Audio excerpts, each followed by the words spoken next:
Chagrin panichement, douleur cavine bonheur. Chagrin panichement, douleur cavine bonheur. Matin gagnant sur Sud-Est Radio, du lundi au vendredi, de 7h à 10h avec Mario. Matin gagnant, tout est gagnant. Musique, cadeaux, conseils et invités. Matin gagnant avec Mario.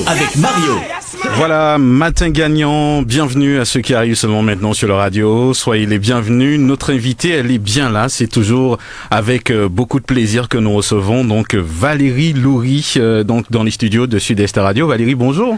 Bonjour Mario, bonjour à tous les auditeurs de Radio Sud-Est. Alors on est très content de te retrouver, ça fait quelque temps que tu t'es passé dans les studios, on en parlait un petit peu en amont, oui. et je crois que ça date quand même.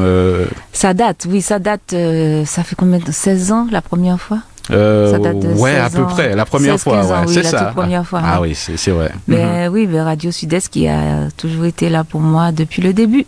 Merci beaucoup, merci pour le soutien. En tout cas, c'est un réel plaisir. Donc, tu nous arrives avec un nouvel album. On va en parler tout à l'heure. Oui. Je l'ai écouté entièrement. Un album qui invite au voyage. Et c'est vrai que à chaque album, il y a cette partie découverte. Je me rappelle de Bailan, mais c'était déjà assez particulier. Est-ce qu'on peut dire quand même, malgré tout, que c'est mon sentiment que tu as un petit peu d'avance quand même sur ton temps. Est-ce que on te l'a déjà dit? Mais bon, tu es le premier à me le dire, être en avance. C'est surtout par rapport, on va dire, à la mixité de la musique qui est apportée, parce qu'on sent bien cette base traditionnelle du terroir, mais en même temps tu dis non, on va apporter quelque chose. Oui, ben c'est surtout revendiquer sa liberté et puis écouter son cœur, écouter ce qui te fait vibrer. C'est ça en fait. Donc en faisant fi de, tu sais, tous les critères commerciaux auxquels il faut des fois qu'il faut appliquer si on veut qu'il y ait retour sur investissement, dirons-nous. Ouais, c'est sûr. Mais je ne suis pas trop dans cette démarche et je suis quand même très touchée des personnes qui me soutiennent depuis le début, du public qui reste là et qui me suit et qui me comprend. Donc c'est ça, chaque album c'est vraiment mon cœur, c'est moi, sans filtre et avec authenticité. Alors, c'est vrai que je t'ai pas posé la question, c'est vrai qu'on est dans une période assez particulière. Comment va Valérie en cette période? Ah, merci de demander. Ça va. Je vais bien. La période de confinement m'a permis de créer. Et donc j'ai plusieurs projets à la clé. Et aujourd'hui, je vous soumets l'album Transition. Mais au-delà de ça, oui, ça va. Tant qu'on a la santé. D'accord. Alors, Transition, donc c'est le nom de ton nouvel album. Donc, si on parle de transition, il y a une nouvelle étape que tu franchis. C'est ça. C'est cette vision que tu as des choses en ce moment? Oui, tout à fait. Mais ça a commencé par une transition intérieure et qui, naturellement, a eu une incidence sur la musique.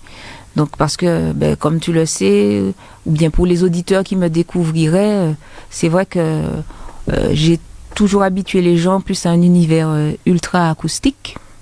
Et là, je me permets petit à petit d'inclure de l'électronique et de passer à autre chose, même une autre façon de composer, puisque depuis quelques années, il y a un nouvel intervenant qui me tient à cœur, c'est le ukulélé, et qui me pousse à composer aussi différemment. Et donc, il y a du travail aussi qui va derrière, quoi. Donc, mais le grand défi dans tout ça, c'est que justement, l'univers musical correspondent aussi à mon empreinte vocale et que mon empreinte vocale aussi mûrisse au service de cet univers musical. Donc voilà, l'un sert l'autre et voilà, on avance, on mûrit, on progresse. Ensemble. Alors, on peut dire que tu as pris ton temps entre les albums d'une manière générale. Oui. Qu'est-ce que tu as fait entre-temps? C'est vrai qu'on t'a vu un petit peu sur scène, hein, me semble-t-il, un petit peu avant le Covid, puisque tu ne fais pas que de la musique. On sait que tu as une autre passion, c'est la danse. Oui, en fait, ce qui se passe, je trouve que c'est en même temps, avec le recul, hein, c'est quand même une chance extraordinaire. Donc, j'ai intégré la troupe du Roi Lion. Wow. La comédie musicale Le Roi Lion en 2007. Et depuis, j'arrête pas de faire le va-et-vient entre les contrats du Roi Lion et mon travail de création avec mon univers musical. Donc c'est ça qui s'est passé. Et mes derniers contrats avec le Roi Lion datent de... c'était 2017, décembre 2017. Ils m'ont appelé, là c'était pour Hambourg, juste pour un remplacement de quelques semaines. Je leur ai dit, mais vous rigolez là. Ils me disent, non, c'est juste pour quelques semaines. Quelques semaines. Hein, et puis en fait, ça s'est traduit en mois. Et je me suis retrouvée en fait à rester jusqu'en décembre 2018 pour les aider. Et je crois qu'on n'en parle pas suffisamment, c'est quand même un grand spectacle. Hein, Mais oui, pour ceux qui ont l'occasion d'aller à Paris, il faut voir le spectacle. Surtout que le nouveau cast au théâtre Mogador, il est excellent. Il est vraiment excellent, donc allez voir ce spectacle. Même moi qui y ai participé, il faut surtout pas rater la première scène. Moi, je suis toujours bluffée, toujours émue. C'est vraiment magnifique. Alors, tu te produis quand même, on va dire, sur une scène internationale. J'ai l'impression que, en t'écoutant parler, c'est cet amour de la danse que tu vas nous produire quelque chose au pays. J'ai l'impression quand les choses iront mieux. Est-ce que j'ai bien vu, Valérie Louis? Oui, tu as bien vu. Tout à fait. Oui, je suis en train de préparer quelque chose. Parce que, par rapport à la situation actuelle, je veux vraiment pas qu'il y ait de ségrégation. Donc, je veux que tout le monde puisse assister au concert. D'accord, donc tu préfères attendre qu'il y ait des frustrations, c'est sûr. Non, mais on travaille pour qu'au niveau technologique, tout le monde puisse, on puisse voir le concert tant en présentiel que en distanciel. Alors, En déboire, c'est le titre qui est en rotation en ce moment. Oui, c'est vrai déboire. que oui, Dans déboire, c'est vrai, exactement pour la petite précision. C'est vrai que quelquefois on a tendance à dire de toi que tu es arrivé dans le paysage comme une ovni. Comment tu prends ça, ce mot? En fait, ça vient de moi, c'est vrai. Je me définis comme un ovni.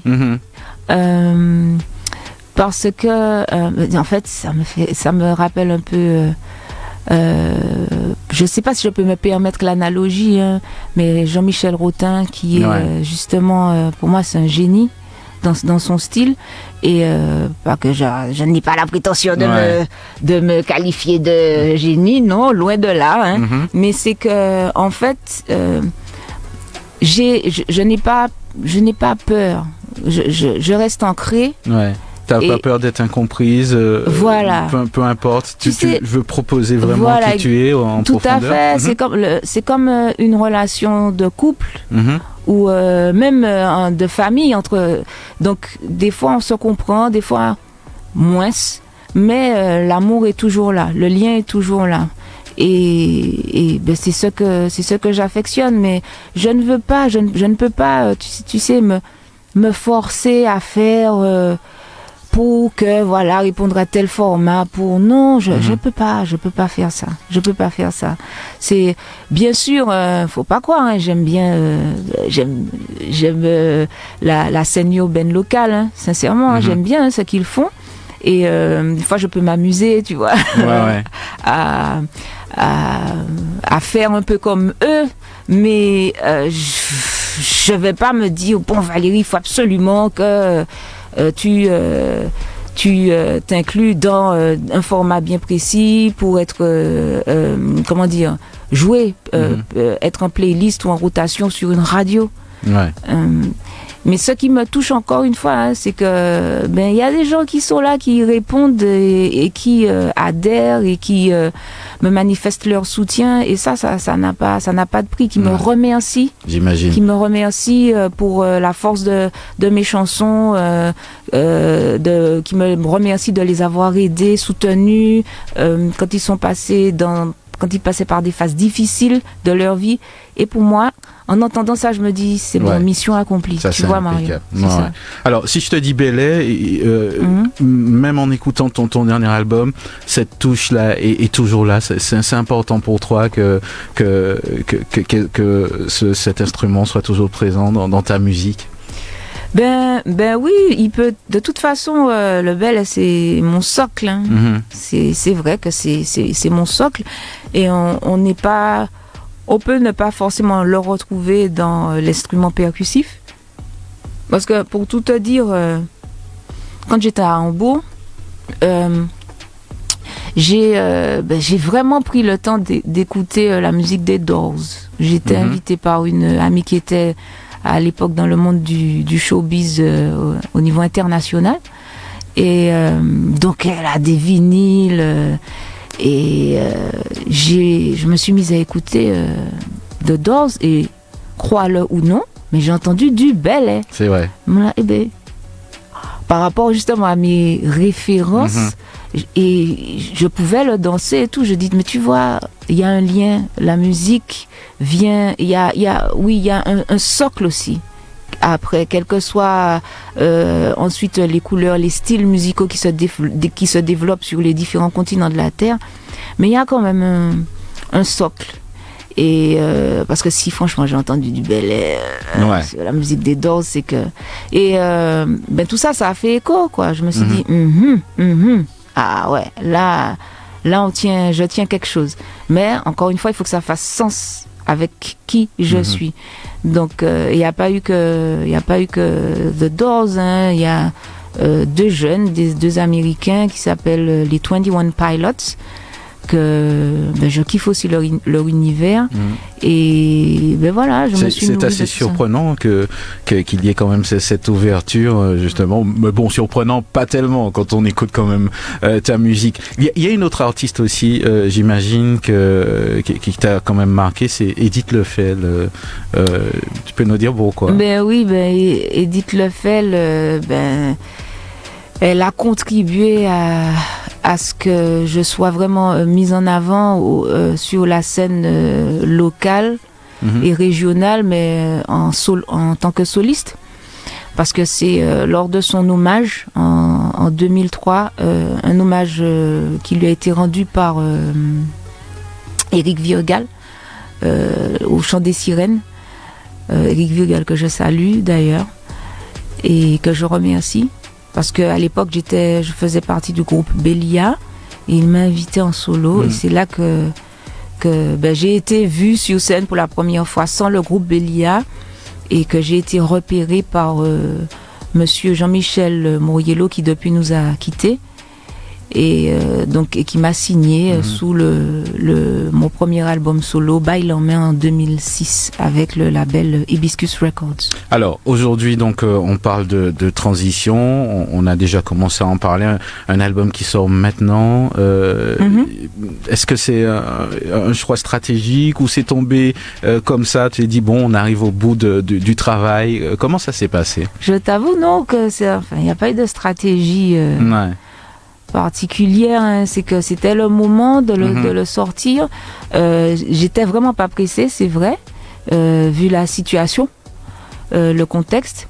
Mais quand on s'est rendu compte que les choses avançaient un peu, se décantaient un peu, on s'est dit que oui, ça pourrait être le moment de le sortir. Voilà, donc l'album est sorti au niveau national depuis la mi-novembre 2021, donc c'est encore tout frais. Et tu as vu le contexte, on prend notre temps. Ouais. Et je crois qu'on a le temps de faire découvrir. Voilà. Effectivement. Voilà. Et donc, il y a le titre Dans des bras qui trouve bonne presse au niveau national. Il faut ça, le c'est pas dire. étonnant du tout. C'est vrai, RFI a un coup de cœur, même pour l'album de façon générale. Et dernièrement, je crois que c'est dimanche dernier, Dans des bras a été diffusé sur France Inter. Je me suis dit, c'est très bien, tant mieux. C'est très bien. Tant mieux pour moi et pour surtout ceux qui viennent aussi après moi. Toi, tu penses à toi, mais surtout à ce que tu laisses. C'est important d'être un tremplin aussi pour les autres. Ah oui, mais bien sûr, puisqu'on n'est que de passage. Tout ce qui va rester, c'est la musique et les jeunes, parce qu'il y a énormément de talent au pays, énormément de talent. Donc, on ouvre la porte. Ouais. Alors, cet album-là, tu attends quoi justement de cet album? C'est encore une nouvelle facette de toi que tu proposes à ton public? Déjà une rencontre, ce serait bien le live. Donc, et j'invite tous les auditeurs à s'abonner à mon Instagram. Donc Valérie Louri officiel. Valérie Louri. Alors Louri, c'est Louri. Je le dis 3 fois, excuse-moi, pour que ça rentre. Oui, d'accord. Louri. On voudrait mettre un E, c'est vrai. Oui, Louri. Donc Valérie IE. Louri, Louri. Et vous allez le trouver sur mon Instagram, donc Valérie Louri officiel. Mon Instagram est lié à mon Facebook. Et c'est là que je partage, je communique mon actualité. D'accord. Alors, je sais que tu es une artiste qui aime le live, puisque tu viens du live. C'est ça, exactement. Avec le groupe Bélia, j'ai commencé un live, 2 ans de live. Donc, j'imagine avant de sortir l'album Fondoc. 2 ans de frustration, pas tout à fait, puisque tu as eu l'occasion de te produire, peut-être pas de la même manière, mais j'imagine que tu as hâte de te retrouver sur scène. Oui, mais j'ai quand même j'ai quand même eu l'occasion de rencontrer le public, mais avec mon ancien répertoire, c'était au Batelier Beach Club, donc j'étais très très bien entourée avec les musiciens du concept La Ronda, et donc il y avait Dominique Béroz entre autres, il y avait Joël Ludberg et Patrick, son nom m'échappe, le bassiste. Ferré, c'est bien ça, je voulais pas écorcher son nom. Patrick Ferré à la basse et Bougli au percu et à la batterie. Une superbe équipe qui a vraiment pris soin de moi, ils m'ont vraiment mise à l'aise et on a passé un excellent moment. Alors, j'ai eu l'occasion de te voir sur scène, allier un petit peu tout l'aspect scénique, la musique. Quel conseil tu donnerais à nos jeunes qui ont envie de se lancer aujourd'hui? Écoutez, les jeunes qui veulent se lancer, soyez très rigoureux. Quand vous travaillez, n'hésitez pas à vous filmer, à vous regarder. Et ça c'est bien, j'y avais pas pensé, se filmer. Oui, exactement, parce qu'on n'a souvent pas de recul sur ce qu'on fait, et puis à aussi se nourrir de personnes qui brillent déjà, et de voir ce qu'on peut piocher. D'où vient cette grande sagesse? Quand on t'en parlait, on a l'impression que Valérie Louri a plus d'une centaine d'années. Mais c'est ça. C'est bien ça. Mais c'est ça. Ah, d'accord. Mais c'est vrai, en plus. Normalement, j'ai 130 ans. D'accord.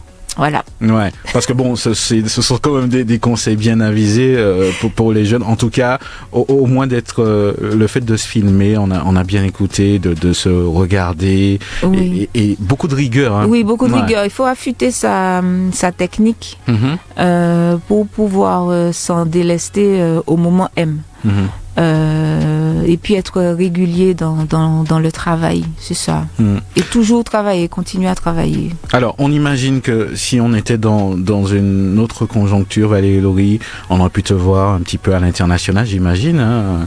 Oui. Il y a plein de festivals qui se déroulaient, et j'imagine qu'il y a eu des contacts. Je sais pas comment je sais, et pour autant, je suis sûr que tu vas me dire oui. Oui, mais il faut que tu saches que oui, j'ai eu la chance de partir en tournée en Amérique latine.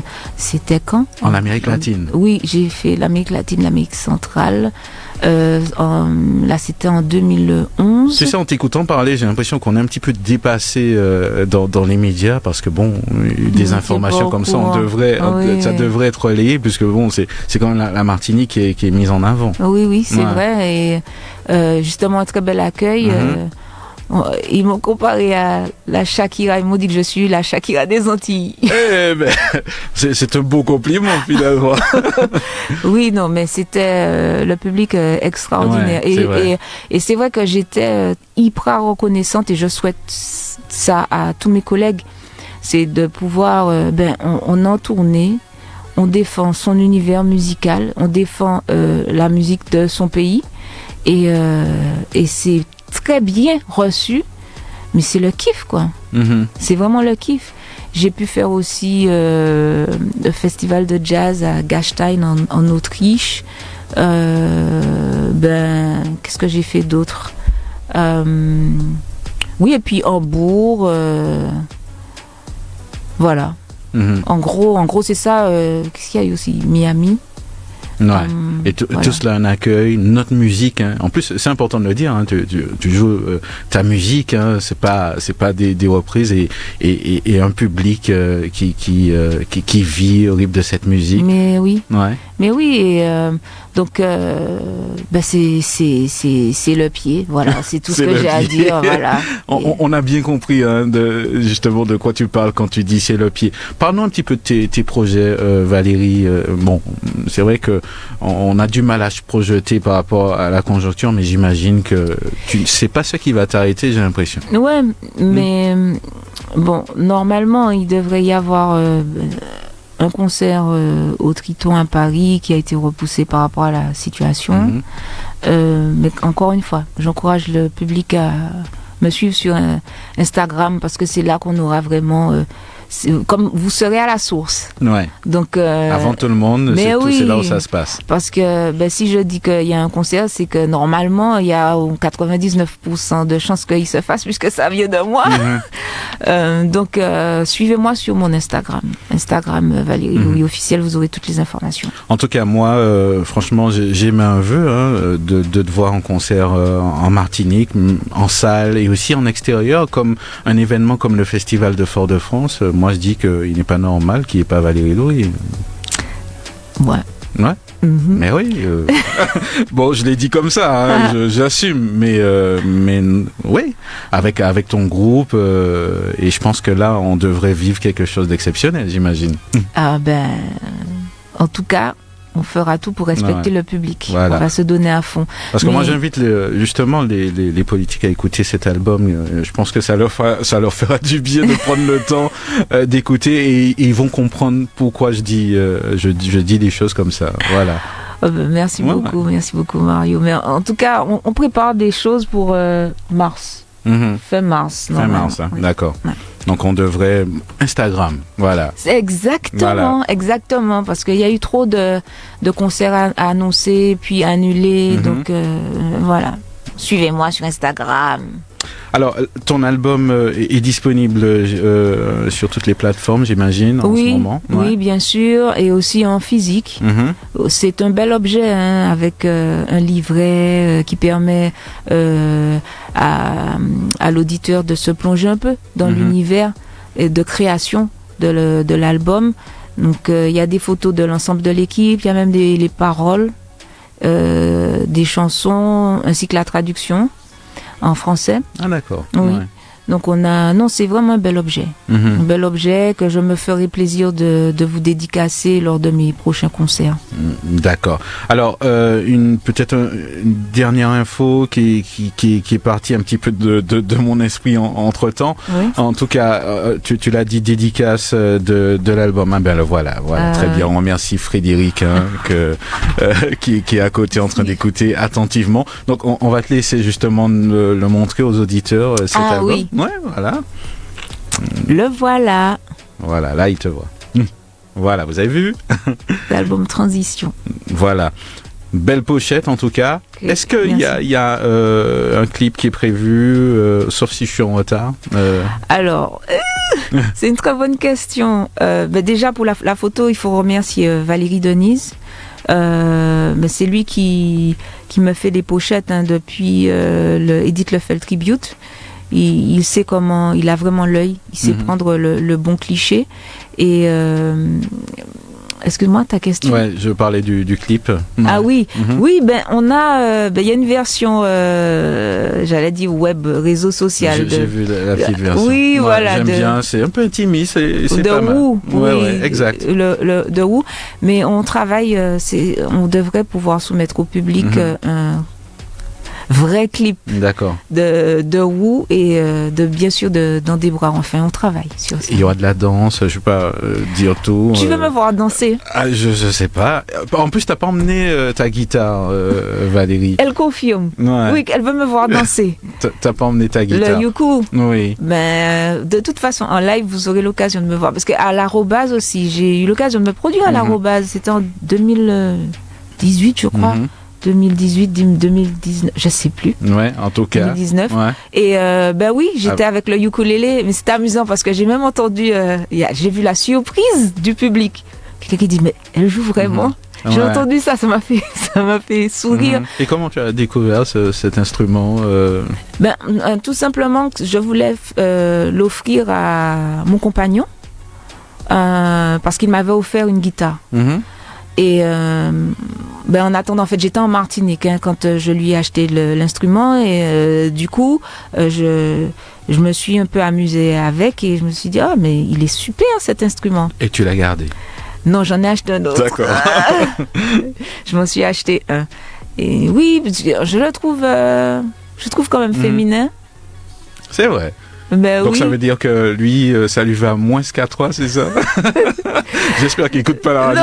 Non, mais c'est pas ça. Mais en plus, je m'amuse à détourner, tu sais, sa fonction première. Tu sais, le ukulélé, normalement, c'est c'est juste pour s'amuser. Alors que là, j'aime bien trouver des mélodies avec cet instrument. Ouais. Alors pour revenir un petit peu à ta musique, qui fait les arrangements, qui apporte toute cette rythmique, parce que c'est assez original. Bon, me diras-tu, c'est Valérie Laurie depuis le début. Par exemple, le titre qui tourne en rotation en ce moment à la radio. Oui. Je veux pas écorcher le nom parce que tout à l'heure je dis en des bras et c'est pas en des bras, c'est dans des bras. Dans des bras. En plus c'est mieux, c'est plus poétique de le dire comme ça. Tu as eu raison finalement. Alors, qui est-ce qui a travaillé avec toi? On a vraiment élaboré cet album comme un travail de résidence. On l'a abordé comme ça. On s'est tous retrouvés et je suis arrivée avec les mélodies principales déjà faites au uku ou bien à la voix. Et donc on a fait tout un travail. On a fait des faits, refaits. On a même abandonné. J'ai un moment, j'ai dit bon stop, ça c'est pas bon. On arrête, on met en stand-by. Et donc c'est rassurant, tu avais ton mot à dire. C'est vraiment pur produit Valérie Laurie. Oui, oui. Parce que je sais que des fois ça arrive bien souvent que on finisse par perdre peut-être l'essence même du départ. Non, pas du tout. Sinon je pourrais pas le défendre. Après, d'accord. donc j'ai travaillé avec Guillaume Marceau à la batterie et c'est lui qui est aussi au beatmaking, donc c'est lui qui crée tous les petits sons qu'on entend, c'est l'espèce d'enveloppe comme un travail d'orfèvre. Il a vraiment fait ça comme un joaillier, mais de façon subtile. Et c'est ça que j'aime beaucoup avec cet album Transition, l'habillage, et avec Thérèse Henry à la basse. Qui s'est battue avec moi pour certains titres parce que je voulais, par exemple, pour le titre L'Arc-en-Ciel, je voulais une version pop. Elle me dit non Valérie. J'ai dit mais elle n'a pas été convaincante jusqu'au jour où elle a été. Et sa proposition, elle m'a fait une super proposition. J'ai dit d'accord, on garde, t'as raison, c'est mieux. Et Cédric Beau à la guitare. C'est lui aussi qui était ingé son. C'est lui qui prenait toutes les prises de son, qui a fait aussi le mix de l'album. Et lui, il est suisse. Et Cédric, il a, je sais pas moi, une vingtaine de guitares dans son studio. Et moi, c'est un génie aussi, parce que il est hyper cultivé. Et on s'est amusé. Tous les quatre. Vous êtes amusés. Voilà. Et on a laissé aussi, on a pu avoir le temps grâce à à la prod, il faut quand même que je remercie Aztec Music qui ne m'a pas, qui m'a laissé faire à mon rythme les choses. Donc voilà, on a pris le temps de faire mûrir les titres jusqu'à ce que je sois satisfaite aussi de mon interprétation et que je dise ok, c'est bon. On sent l'exigence, tu fais attention aux détails, c'est bien de cela qu'il s'agit. Oui, mais oui, c'est le respect du public et de si ceux je te qui me dis suivent. Marin Péchet, j'ai écouté ce titre que je trouvais un bel hommage. Oui. On sent du vécu dans cette manière d'interpréter cette chanson. Tout à fait. Mais oui, dès qu'on en parle, je suis émue parce que ça me rappelle mon grand-père maternel. Mon grand-père maternel qui était marin pêcheur. Et j'ai passé toute une journée avec l'un de mes oncles. Donc à Sainte-Luce, il m'a donné rendez-vous à 3h du matin. Wow. Donc, ça devait pas être simple. Hein. Si j'étais motivée. Vous avez passé combien de temps J'étais motivée. On a passé toute la demi-journée. Vers midi, on est rentré. Et, voilà, il a vendu son poisson. J'étais avec sa fille, Alison que j'embrasse. Je pense qu'elle doit travailler. Donc j'étais avec tonton Christian, que j'embrasse aussi. Ouais. Et c'est là que j'ai vu tout ce que ça demande, mais je l'ai observé, j'ai vu comment il se préparait, comment il a fait sa prière avant d'aller sur l'eau, en mer, et puis voilà. Quand tu avais toute sa petite routine, c'est ça? Toute sa petite routine, exactement. Et ensuite, après, quand j'ai entendu la conque de Lambie, pour dire que bon, c'est l'heure et les pêcheurs arrivent, donc, et c'est pour ça qu'on entend la conque de Lambie au début. J'ai voulu retraduire une journée de mer en fait. Et surtout le plus dur c'est, tu sais, récupérer les nasses, lever les nasses.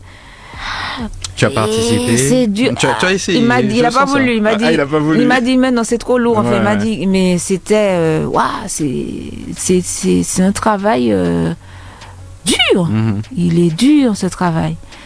Mais ce que j'ai aussi aimé, c'est le côté apaisant quand tu es sur l'eau, en mer comme ça, seul au calme. Et tu as aussi la morsure du soleil. Ah ouais, j'imagine, ouais. Et puis, comme on dit, le wouli. Ouais. C'est vrai, c'est pas. On sent bien que c'est un travail. Il faut l'aimer. Il est assez difficile. C'est la manière dont tu perçois. Oui. Ça, et puis j'ai vu aussi que j'avais quand même le pied marin parce que j'ai pas vomi. Ah. Ouais.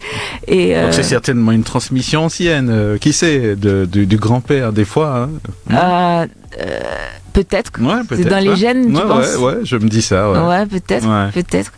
Donc c'est ça. Donc je raconte une journée en mer à la basse, en partant de la basse à Sainte-Luce. Alors sur ton album, est-ce qu'il y a un titre qui t'a marqué en particulier? Je sais qu'en général les artistes n'aiment pas quand on pose cette question, mais en général il y en a toujours un parmi où tu as un rapport assez particulier avec ce titre. Non, en fait, tu sais, j'aime tous les titres de l'album. Pour tout te dire, sincèrement, j'aime, tous les titres. Bon, le non-pays, là, qui était vraiment un délire, on n'était pas parti pour ça. Je pensais même pas, j'ai dit, mais non, on va pas mettre ça sur l'album, par contre. Franchement, mais ils ont insisté, donc tu vois, je suis très conciliante quand même, tu vois. Donc le non-pays, il est là, mais franchement, je me suis dit, mais non, on va pas mettre ça, c'est un trop gros délire, quoi. Mais mon morceau, le morceau qui me touche le plus, c'est Pédou. Ce serait Pédou, le premier, parce que c'est le premier titre que j'ai fait, qui était vraiment quasiment fait à déjà 90%, quoi. Il n'y avait pas grand-chose à rajouter. Pédou, ouais. Alors, si tu avais un message que tu souhaitais donner justement au passé, aux auditeurs qui nous écoutent, à tes fans, ce serait lequel ce serait lequel aujourd'hui? Un message, prenez soin de vous. Message, je sais, ça peut paraître kitsch, je le dis à chaque interview, mais je sais que c'est hyper important, l'amour, parce que l'amour c'est la colonne vertébrale, c'est ce qui nous rend vraiment heureux, C'est ce qui nous rend solides. Donc déjà, prenez soin de vous, prenez soin de vos proches. Et n'hésitez pas à dire ça, à parler d'amour, à dire à vos proches que vous les aimez. Parce que, ben voilà, aujourd'hui on est ici, demain on n'est plus là. Et pour n'avoir aucun regret. Ouais, ça c'est vrai, histoire de ne pas avoir de regret si jamais ces personnes s'en vont, quoi. Ouais. Voilà. Et pour ceux qui ont des rêves, enfin je pense qu'on a tous un rêve, c'est de se donner les moyens de toucher à ses rêves. Parce que je pense qu'on est aussi sur Terre pour ça. C'est comme si c'est la carotte, tu sais. C'est la carotte pour qui va te pousser à grandir, qui va te pousser justement à faire un travail intérieur pour atteindre ton objectif. Donc c'est tout bénef. Mais il faut pas cracher sur ses rêves parce que ça va te ronger de l'intérieur et ça va te détruire. Alors donc ça voudrait dire si on a quelqu'un qu'on aime dans la vie, dans des bras, il faut passer du temps. Mais oui, mais si tu sais, parce que tu sais au pays c'est difficile de manifester son amour, même je vois par exemple mes parents aussi, ils ont du mal, le côté tactile n'est pas trop là, mais au moins dire ça, je t'aime. Ouais. Tu vois, c'est assez bien quoi. Ce titre, tu me disais, on va justement terminer ce rendez-vous qui touche à sa fin, écrit par... Dans des bras Dans des bras, c'est une co-composition de Valérie Denise et votre servante, et qui a été arrangée par Thérèse Henry, Cédric Beau et Guillaume Marceau. Mais la version radio édite, c'est Guillaume Marceau qui a fait le travail de beatmaking, donc il est vraiment aussi à la co-composition. Ouais. Ben Valérie Loï, vraiment c'était un moment sympathique comme d'habitude. Hein. À chaque fois que tu viens dans les studios, j'ai l'impression qu'on sort même du pays, hein, qu'on s'exporte en quelque part. En tout cas, merci pour cette magie que tu emmènes à chaque fois que tu viens. Merci beaucoup. Merci. À très bientôt. À bientôt. Dans des bras.